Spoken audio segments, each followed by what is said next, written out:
Hello dear makeup artist, আমি অনামিকা সাহা সরকার। আজকে আমি যেই প্রোডাক্ট নিয়ে এসেছি সেটা হলো ওএস এর হচ্ছে পাউডার। এটা হলো pink powder, ultimate pink powder.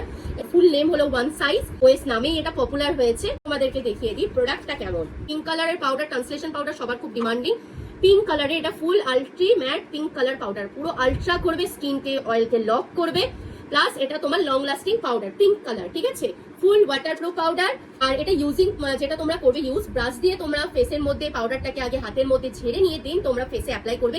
Direct তোমরা ব্রাশ দিয়ে কিন্তু মেকআপ করার সময় ওই পাউডারটাকে ব্রাশ দিয়ে ফুল পাউডারটা নিয়ে ফেসে ওইভাবে অ্যাপ্লাই করবে না, সেক্ষেত্রে ক্র্যাক লাইন অনেক সময় চলে আসে আর নয় জায়গাটাতে বেশি পাউডার পড়ে যায়। তো সেক্ষেত্রে পাউডার যখন দেবে হাতের মধ্যে পাউডারটাকে আগে ঝেড়ে নিবে, দেন তোমরা কিন্তু ফেসে অ্যাপ্লাই করবে। তারপরে আস্তে আস্তে পাপ দিয়ে, পিজা পাপ দিয়ে ড্যাব ড্যাব করে হালকা আলতো ভাবে সেট করবে পাউডারটাকে। তারা ভাবছো ওএস এর পাউডারটা আমাদের কাছ থেকে পারচেস করবে, আমাদের স্টকে আবার রিস্টক হয়েছে, তোমরা আমাদের কাছে ঝটপট বুক করে ফেলো। আমাদের হোয়াটসঅ্যাপ নাম্বার, কলিং নাম্বার আমাদের প্রত্যেকটা পোস্টে দেওয়া আছে। যারা ভাবছো সেখান থেকে বুকিং করে নেবে করতে পারো, অথবা তোমরা আমাদের মেসেঞ্জারে ইনবক্স করতে পারো, নয় আমাদের কলিং নাম্বারে কল করতে পারো।